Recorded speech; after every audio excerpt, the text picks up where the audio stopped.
104.5 The Team, your home for New York sports. It is Section Tuesday. Chris Onorato, nice enough to come in, hang out, and enlighten us into the local sports world in a way that only he can. But first, Giants last night. I've already had to say this a couple times. I've eaten crow. I wrote crow on my Subway sandwich this afternoon. I ate it. I thought the Giants could win that game. I was clearly stupid. Me too. I picked them to cover the 3 points. Even when Roger and I did our picks against the spread, I went Giants to cover the 3, which is what it was Friday morning when we made the picks. And they had opportunities last night to do that. The one thing holding them back, again, to be the broken record, is the offensive line.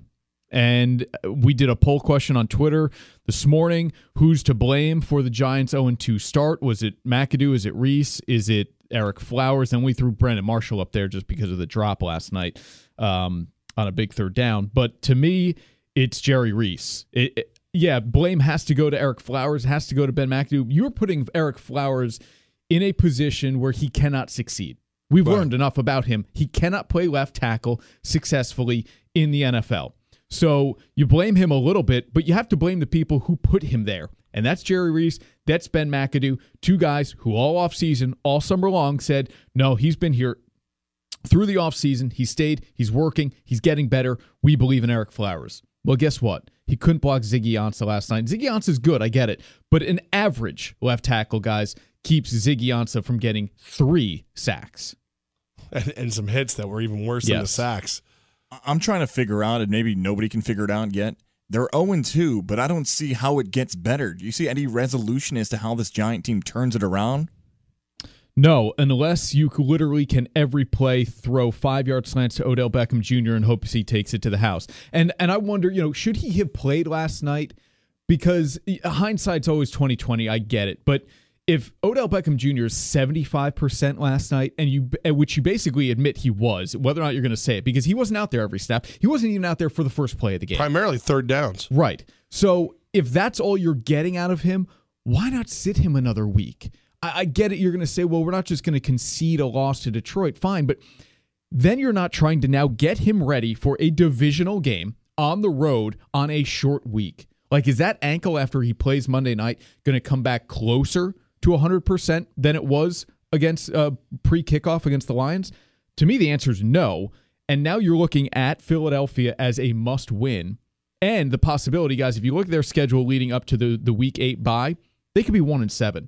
I mean, in all reality, they could be 1-7. The Chargers being the only game on that schedule that you'd pencil them in for a win, because otherwise you're at Philly, you're at Tampa, then you've got the Chargers, then you're at Denver, and then you have Seattle at home. Who are they beating out of that group? The Chargers. That's the only one I'd stand here today say, yep, they're going to beat Los Angeles at home. Outside of that, I don't see any wins before the bye. And all good defenses, too, on that schedule. How are they going to move the football? If you had trouble against Ziggy Ansah, Fletcher Cox and the boys are going to give you fits. Like, remember a couple years ago they did the stupid cartoon where the ghosts were taunting little Eli?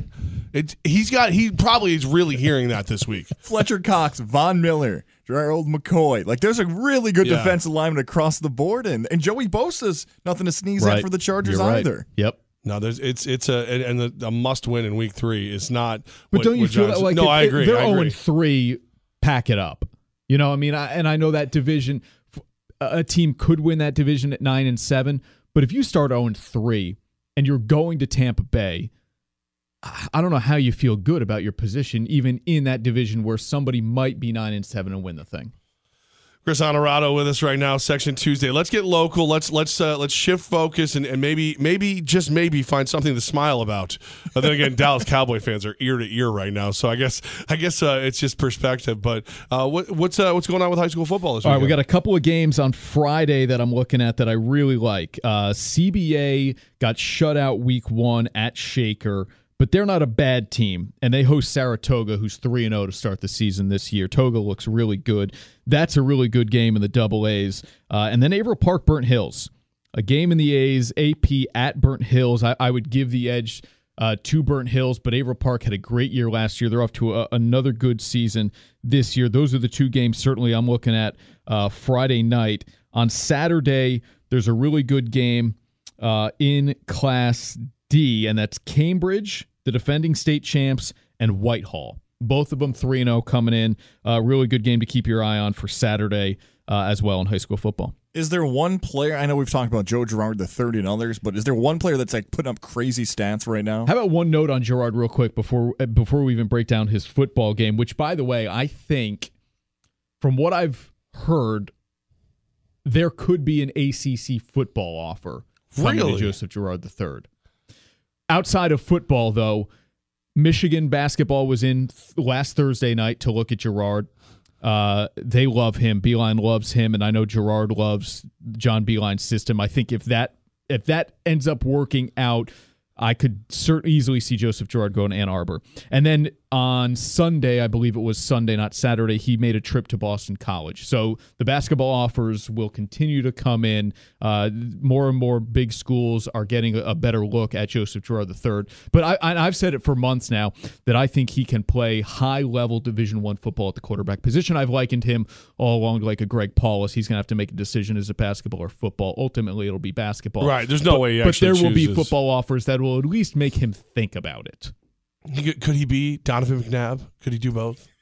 Stop doing that. No, come on, McNabb went to the Final Four, right? So did Julius Peppers. Right. The tone you said that in. Charlie like, Ward? Right. Okay. Why? I just didn't like your tone You're there. It seemed so like you're- defensive Ward, over. Ward you were was calling the him only guy. Well, Peppers played, though. Peppers did play. I shouldn't say he Yeah. didn't play. But Ward was the only guy who played it at a Contributed, real high level. Yeah, I mean, You were calling him fat yesterday. I got a little he defensive. does look fat. I He see does. you- Look, as one fat guy to another. You know what? You've heard of water weight? Yeah. With McNabb, it's beard weight. I don't know. I think You know? I think that. Listen, That's facial hair weight. there's as a fat guy. Let me let you in on something. What are the Hawaiian shirts and beards are fat guy camouflage. We use that to throw the rest of you off, so you don't know. Like, sure, he's big, but how big is he really? Is that just a beard? It's and hard a to shirt? tell behind all those palm trees. You're right. I'm Yeah. telling you, you get a pattern dragon on there, and nobody knows what's going on. It's like losing 20 pounds.